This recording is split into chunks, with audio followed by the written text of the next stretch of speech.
Good morning, Year 11. My hair is getting progressively worse. I don't know if you've noticed. It's gone full mushroom. However, that's not what's going to detain us here. This is the last registration before half term. I know! It's the 12th of February. We're only 2 days away from Valentine's Day and 4 days away from Pancake Day. And I know which one I'm looking forward to more. So, what we've got to get on with is the answers to the quiz, because we did it on Wednesday, and I had some answers. Thank you very much to all of those who sent in answers, and thank you in particular to Mr. Shao for pointing out, some of the things I got horrendously wrong. So, thank you. Doesn't matter though, I do know the score we got this time in advance. We did really quite well. We got 19 out of 20.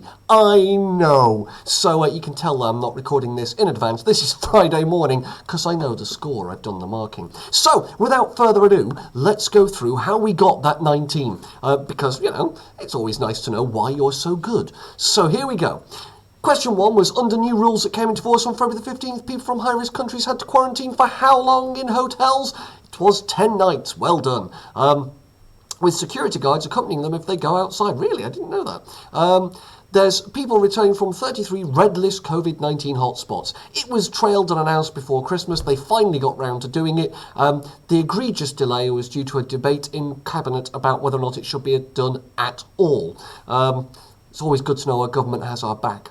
According to recent leaks from a Spanish newspaper, who is the biggest sports contract in history? But everyone got this, I think. 'Twas Lionel Messi. I know he's a footballer.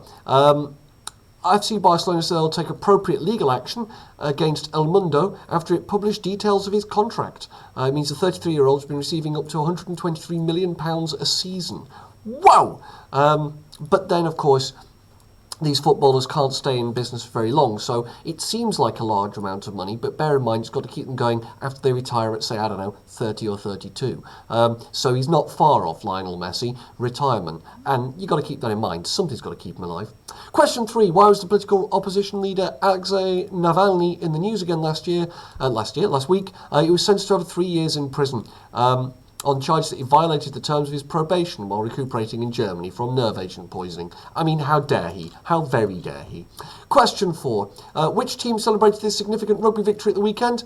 It wasn't England. They're in blue. It is, of course, Scotland. I actually guessed that one. I'm so proud of myself. Sealed their first Twickenham win since 1983. They also claimed the Calcutta Cup, which is when Scotland and England meet. According to a recent Bloomberg report, which country has been identified as having the best response to the pandemic? It's New Zealand. 53 countries were ranked based on where COVID-19 has been handled most effectively, with the least amount of disruption to business and society. New Zealand succeeded. I can't imagine why. They're an island nation with a small population and the ability to control their own borders and run, test and trace.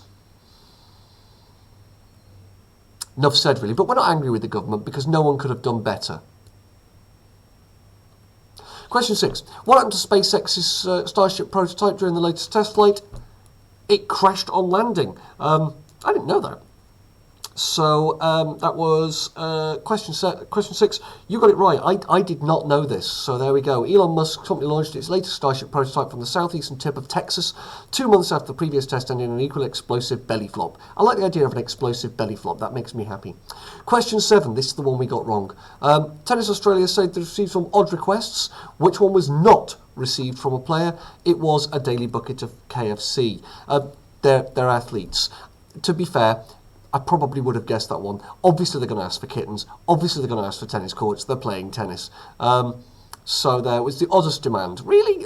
For a kitten to play with? That makes perfect sense to me. The only thing I find odd about that is it's not a puppy. Novak Djokovic faced criticism after demanding to be allowed to quarantine in a private home with a tennis court. Because, of course, he did. In which country are demonstrations occurring about the arrest of this woman? It's Aung San Suu Kyi, and it's Myanmar. Basically, she's been arrested along with other democratically elected leaders, though to be fair, they were carefully curated by the army in the first place. Troops are patrolling the streets and a nighttime curfew is in force with a 1-year state of emergency declared.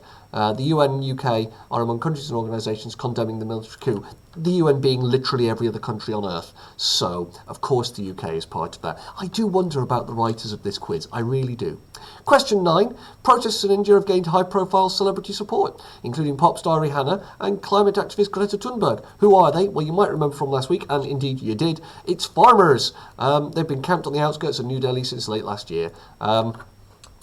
There we go. The owner of Cadbury is sent to return more of its dairy milk chocolate production back to its historic factory in which village? It's Bourneville. Bourneville was set up by the Cadbury brothers, there it was, in the 1870s. Carrow, Norwich, is the home of Coleman's Mustard, while Burton-upon-Trent is the home of Branston Pickle and Marmite. It's Mondelez International, which owns Cadbury's brand.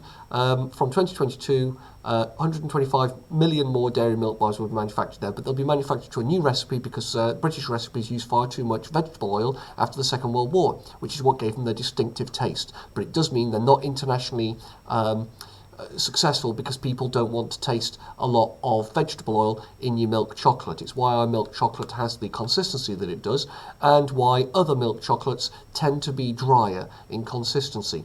And as I say, it's also why it doesn't sell well. It's why they changed the recipe to Cadbury's cream egg as well. There was too much vegetable oil in its production. And now you know. Aren't you glad you know? Question 11. In which sport did the Tampa Bay Buccaneers and the Kansas City Chiefs meet in the championship game of the season? It's an American one. It's American football. Why so much American sport? They progressed to the 55th Super Bowl. Prior to this year, the Tampa Bay Buccaneers had only won the Super Bowl once, while the Chiefs won it twice. My Super Bowl was pasta and chicken last night. I put 2 fried eggs on top. That was a Super Bowl. Sorry, I'll get my coat. Which Australian city is currently hosting a major sporting event at this venue? I had no idea, but you all knew. It was Melbourne. Well done, thank you. The city has had to deal with some complicated logistics in order to host the Australian Tennis Open. That's why I didn't spot it as tennis courts. The event is hosted at Melbourne Park. It's in the foreground of the photo. Switzerland is celebrating an anniversary of when women gained the right to vote. In what year were they given the vote? It was 1971. It lagged far behind other European countries like Italy, France and Germany. Now I was shocked by this, but you guys got it. I didn't realise it was so late. One of the last countries to offer women equal political rights. Well done Switzerland, I guess.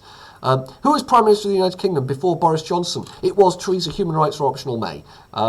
Since leaving the office of Prime Minister, she's returned and remains as an MP to devote her full time to her constituency of Maidenhead, Berkshire.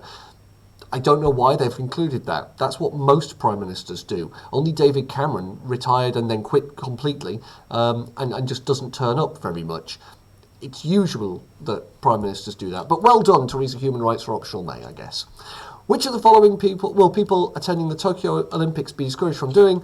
It is singing.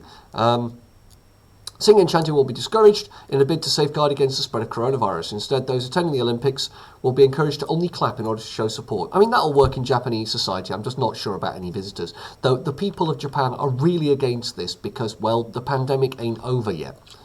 Which African country has this flag? I didn't know, and I should have known, and you all knew. Of course it was Egypt. Of course it was.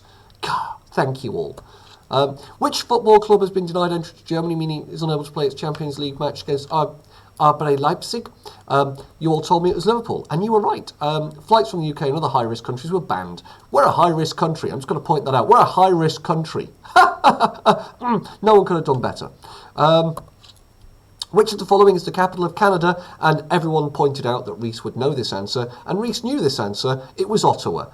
There we go. I second-guessed myself so many times. I knew it wasn't Toronto, but I didn't know about the other two. Which global toy brand is releasing a range of toys to help visually impaired children with learning? It's Lego. Yeah, you got it. Well done. I would not have guessed that. Lego Foundation is gradually rolling out its Braille bricks all over the world with the aim of making them available in 20 different countries by the end of 2021. They're topped with the specific stud patterns that reflect a letter or number in the Braille alphabet. Wow, that's kind of cool. That means it's like movable type for blind people, but in Lego, which is ace, because Lego is amazing. I'm not blind. I want some.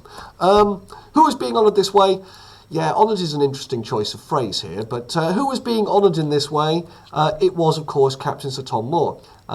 He won the nation's affections by hauling himself around his garden 100 times to raise money for NHS charities, to basically look after their staff because the NHS couldn't afford to do it themselves because of chronic underfunding by the very person pictured in that photograph. Not that I'm angry about that, you understand. But there we go. He got a clap. Well done. We don't worry about the fact that he's dead through government incompetence because he got a clap. And that made everybody happy, I guess. Anyway, politics aside, by the way, my politics are I hate the government in power, whoever they are. Don't worry, it doesn't mean I like the opposition, or indeed anyone else. I just don't like governments.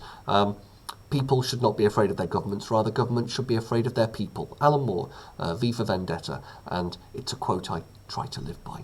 In the meantime, that wraps all this up, and oh my goodness, I've gone over time. So it's the end of the half term. Well done, you've done 6 weeks of this, and it's been a phenomenal achievement because there's been so much change.